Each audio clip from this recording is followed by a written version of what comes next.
Our objective is to get the Islamic Republic of Iran to behave like a normal nation. The U.S. administration is putting things in place for accidents to happen. We urge the Iranians to think very long and hard before they break that deal.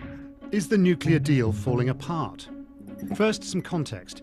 For years, Iran's apparent efforts to develop a nuclear weapon bothered everyone. President Trump's predecessor, Barack Obama, and his European partners spent years reaching a deal with Iran. Finally, it agreed to limit its nuclear activities in return for the lifting of international sanctions. But Donald Trump hated the deal. One of the worst and most one-sided transactions I've ever seen drawn, ever. He said it didn't go far enough.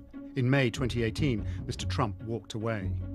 There have been 2 major rounds of sanctions, including on Iran's vital oil industry. And Washington has designated Iran's Revolutionary Guard a terrorist organization. American officials say there's a lot more to come, and it's already starting to cripple Iran's economy. One of the reasons why, in particular, the population seemed to be feeling much more the pressure is because the expectation and hopes were raised, particularly after the implementation of the nuclear deal in 2016. After a year of relentless American pressure, Iran finally hit back, threatening to abandon some of its obligations. It gave the Europeans 60 days, till the end of June, to come up with a solution before going further. So what does Mr. Trump actually want? Administration officials say they just want Iran to behave like a normal country. Stop supporting militant groups like Hezbollah in Lebanon and the Houthis in Yemen. Stop building ballistic missiles which might threaten countries like Israel and Saudi Arabia. And they want a tougher deal. Some detect a bigger plan, regime change in Tehran.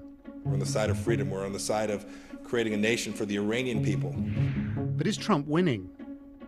If the goal is to achieve maximum pressure, meaning crippling the Iranian economy, then probably the US administration is winning. However, if the goal is for Iran to change its behavior, then we are probably seeing a failure of the US administration policy. The deal's European backers, Britain, France and Germany, say it's working. They're trying desperately to keep Iran on board. But unless they can somehow bridge the divide, help keep Iran's economy afloat without angering Washington, the deal is going to unravel. American officials argue sanctions are making it harder for Iran to sponsor its allies around the region. In other words, they say Donald Trump is winning. But if the nuclear deal does finally fall apart without anything to replace it, we could be entering a new and dangerous phase.